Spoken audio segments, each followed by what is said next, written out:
Bismillahirrahmanirrahim. Alhamdulillahilladzi an'ama bi nikmatil iman wal islam. Asyhadu an la ilaha illallah wa asyhadu anna Muhammadan abduhu wa rasuluh, amma ba'du. Qala Allahu ta'ala fil Qur'anil Karim, a'udzu billahi minasyaitonir rajim. Innal ya ayyuhalladzina amanu taqullaha haqqa tuqatih wa la tamutunna illa wa antum muslimun. Al-ayah. Sadaqallahul azim. Wa fi ayatil ukhra tazawwadu fa inaz zada khairu at-taqwa. Alhamdulillah, puji kita berikan sepenuhnya ya kepada Ilahi Robi yang selalu memberikan kita semua nikmat yang begitu banyaknya sehingga tak bisa kita hitung satu persatu. Dari mulai membuka mata sampai menutup kembali, maka niatkan apa yang kita lakukan, apa yang kita ucapkan ya semata-mata ingin ridho Allah Subhanahu wa Ta'ala, sehingga di dalam prosesnya apa yang kita pikirkan, apa yang kita lakukan, apa yang kita ucapkan, semua hanya tentang hal yang baik, menghimpun kebaikan-kebaikan sehingga terkumpullah amal soleh demi amal soleh. Maka jika amal soleh itu dikumpulkan, maka dinamakan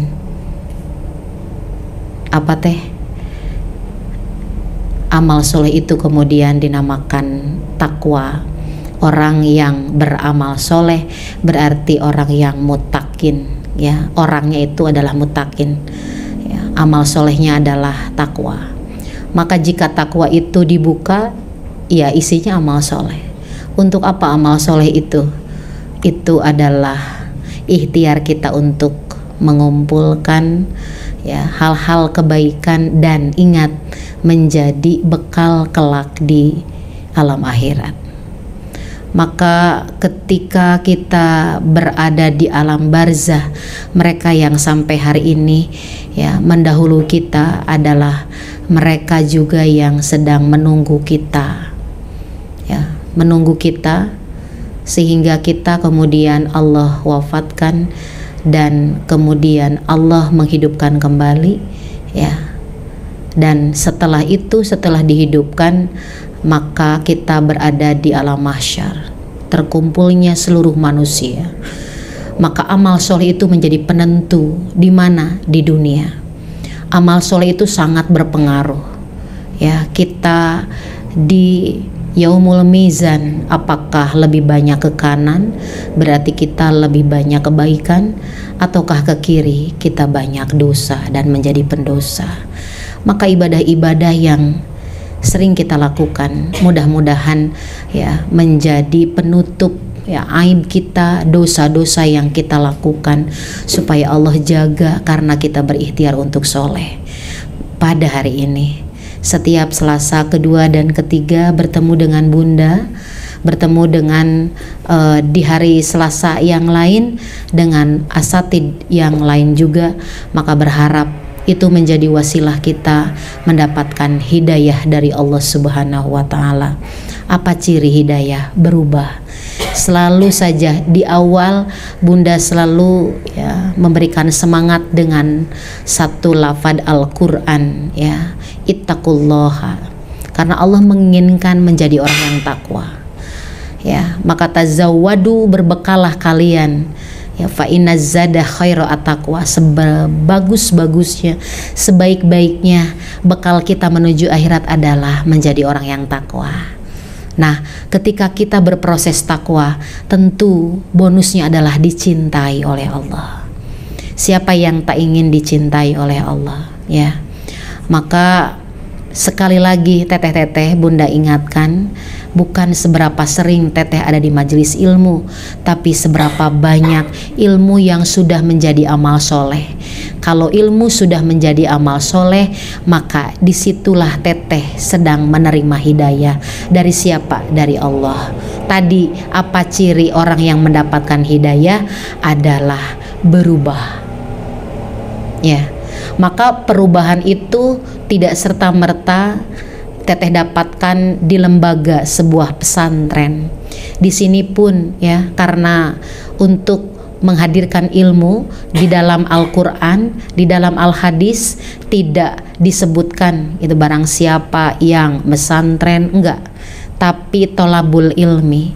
Di sejarah, dalam sejarah Rasulullah SAW ya, yang disebut dengan tolabul ilmi atau mencari ilmu itu ya, memang kebanyakan ya tidak seperti zaman sekarang ada RA sampai perguruan tinggi, tapi ketika Rasul duduk dikerubungi, langsung ketika Rasul ada, disitulah ada majelis ilmu. Begitupun teteh-teteh, maka jangan berkecil hati ketika Allah tidak menakdirkan teteh untuk melanjutkan perguruan tinggi. Jadikan ya belajar mengaji ini tempat teteh untuk kuliah.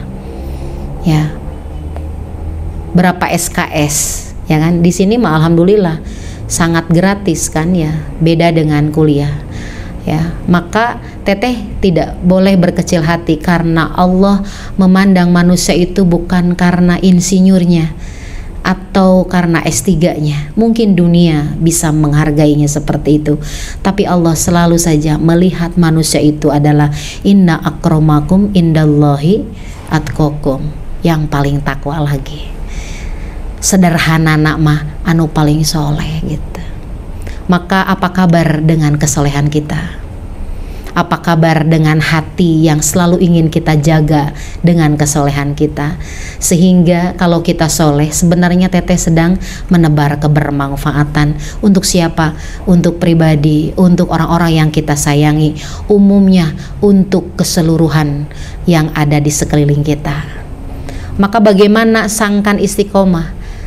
Bagaimana kemudian hati itu makin tertata, makin zikir kepada Allahnya itu makin banyak, makin ke Allah itu sayang. Sayang kepada Allah itu berarti ya menaruh apapun, menyimpan apapun, Allah itu nomor satu. Ya, la ilaha illallah gitu. Sampai orang sufi itu begitu teh, ada kalimat uns, penyatuan kita dengan Tuhan. Saking ku sayangnya ke Allah gitu. Jadi manusia itu nomor dunia itu nomor sekian.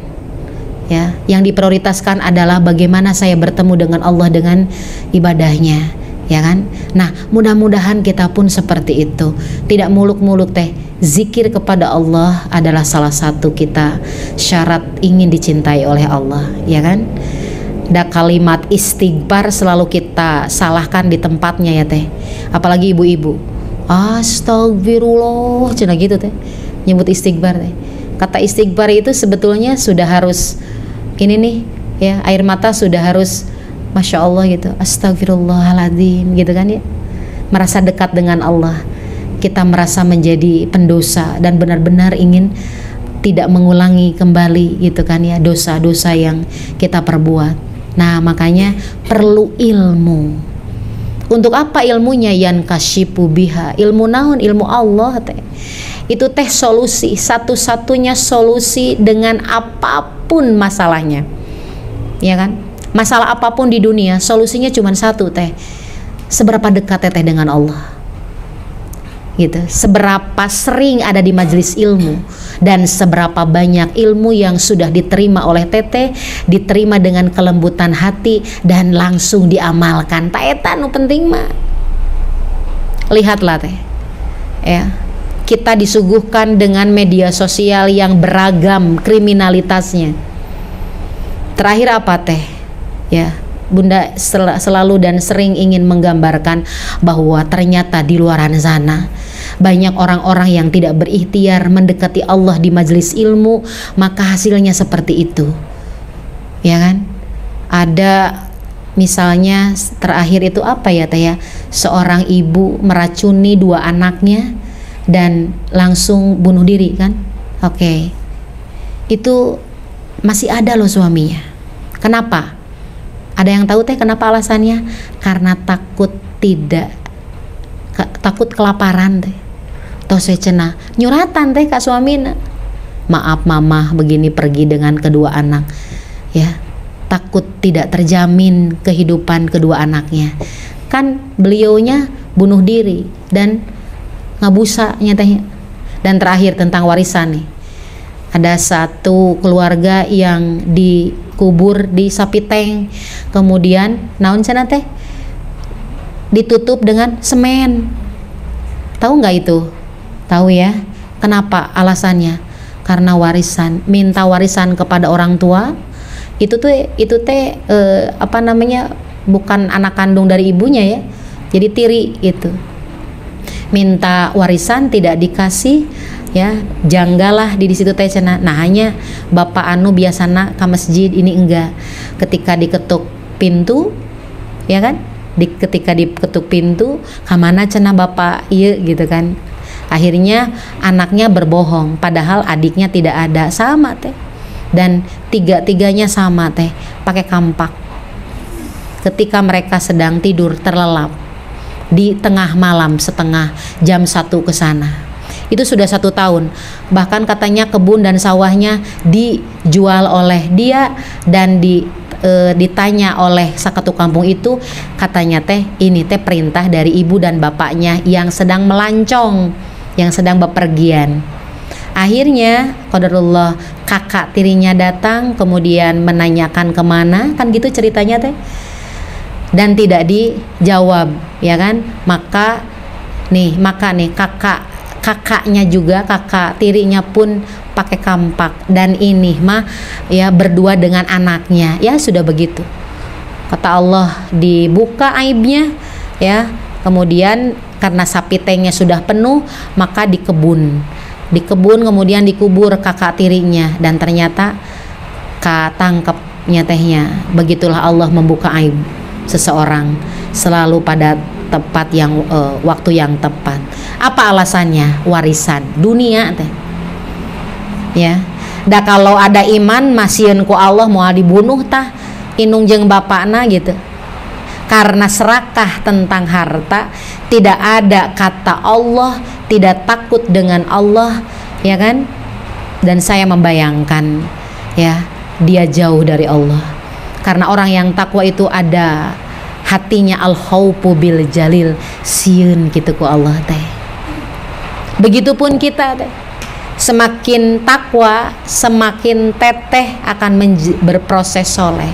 Maka sekali lagi Bunda berharap pertemuan kita bukan hanya tentang raga saja, tapi saling menautkan dalam batin kita ya, akad kita dengan Allah, bukan dengan ownernya ya, Pak Haji Asep dan Ibu Haji tentunya, tapi akad kita dengan Allah. Kita harus berterima kasih.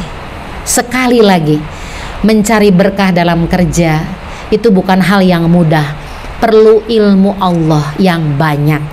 Maka bukan hanya memperhatikan tasmi di dalam pendengaran teh, tapi bukakan hati teteh ya, untuk kemudian melembutkan hatinya, mengamalkan ilmu yang diterima hari ini, kemarin, dan seterusnya menjadi amal soleh.